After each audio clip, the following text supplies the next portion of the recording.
What's going on, ladies and gentlemen, saints and ain'ts? Welcome to Track Talk, a part of the Lactic Acid Network. I'm your host, Dominique Smith. So I'm going to be honest with you. I wasn't sure if I was going to do a track talk this week. I was going to do one that recapped what we saw from the LA Grand Prix, as well as the race, specifically the men's 100 in Rabat. But today it was announced, or you'll be hearing this tomorrow, or pretty much you'll be hearing this Friday. So this was announced on Thursday that headlining star, at least one of them, in this much anticipated race in Rabat, being the men's 100, Marcell Jacobs. Y'all, he's not running. He's not running, so I figured I had to come on here and talk about that for just a few seconds. This will not be a lengthy episode by any stretch of the imagination. But it was worth kind of bringing it up because we all saw the Twitter back and forth between Curly and the different athletes and Jacobs, because he's kind of getting the reputation of ducking races against some of the big time athletes. And so to his, always when somebody is hurt, I never try to pile on because you just never know. But it always seems like it's something with him at the biggest moments when he can really go and shut everybody up, is like he's hurt. And it's led to this perception, whether fair or not fair.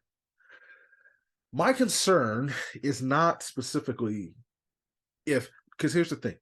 Everybody's going to have, you should just see the comments on social media today going off, or just really,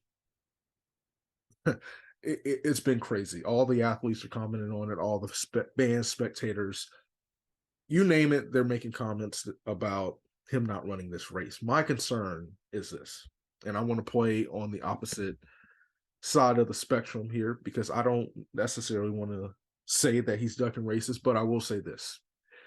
If he is hurt as much as he says he is, and as much as his lack of races show, you got to switch something up, man.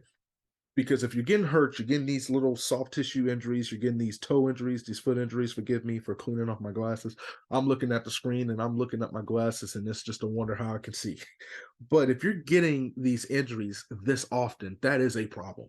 I don't know if it's overtraining. I don't know if these are freak accidents, but they seem to pile on each other year after year, setback after setback. So for me, I don't know if it's excess training. Is there a specific part of his training, whether it's a strength training? Is he overtraining?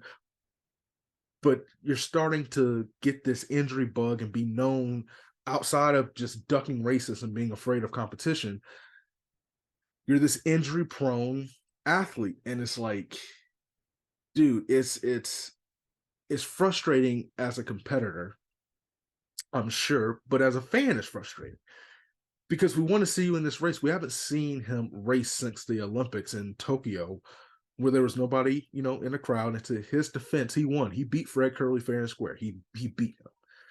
But everybody from Team USA and around the world are ready for a rematch. They're ready for the rematch. And granted, I hope that whatever this injury is something minor, because they have another race lined up in Italy on June 2nd.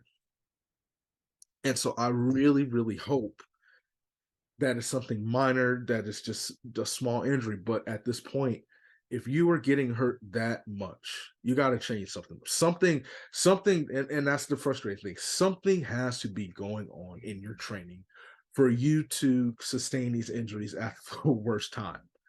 I just don't know what it is. And this is me trying to look at it from the glass half full instead of half empty. But I really hope that he gets it squared away, because the reality is, you got all the meet promoters. Everybody has put so much into these meets for him not to be there. And, for me, unfortunately, this is the sad part.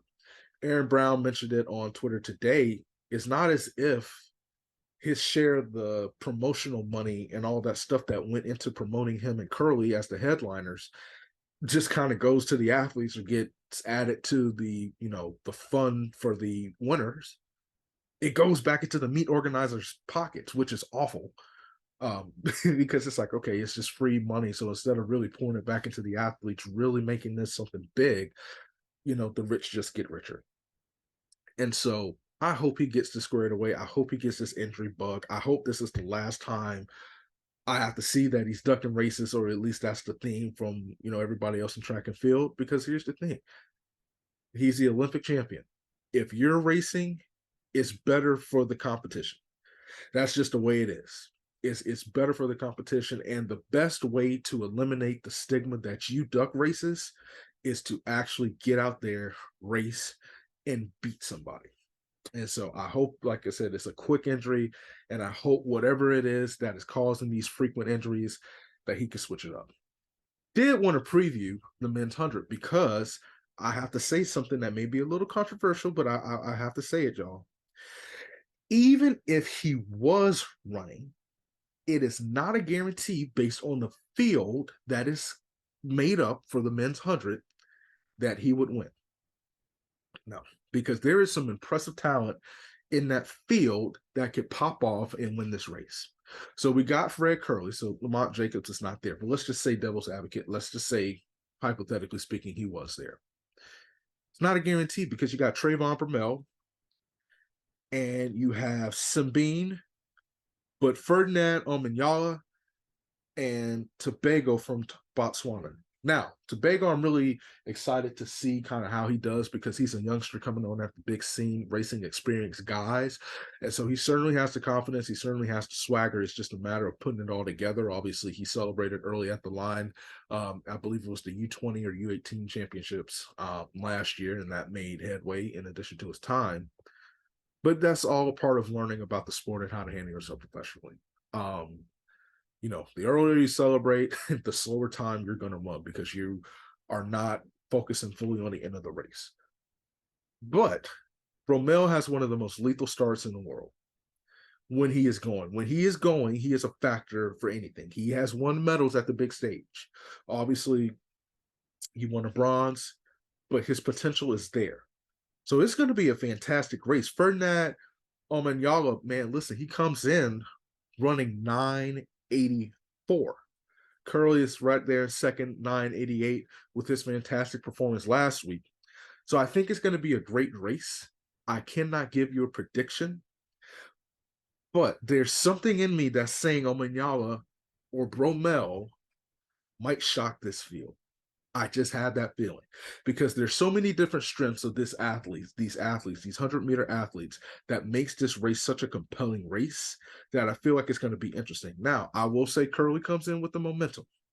He comes in with the momentum, I believe, based off an incredible series of performances. But I do think that this could be a preview of what you might see at the World Championship final, give or take a couple athletes. That's just the way it is. You just swap in a few names and you might see that. And I do think that would be really good for the sport. I think that would be great action.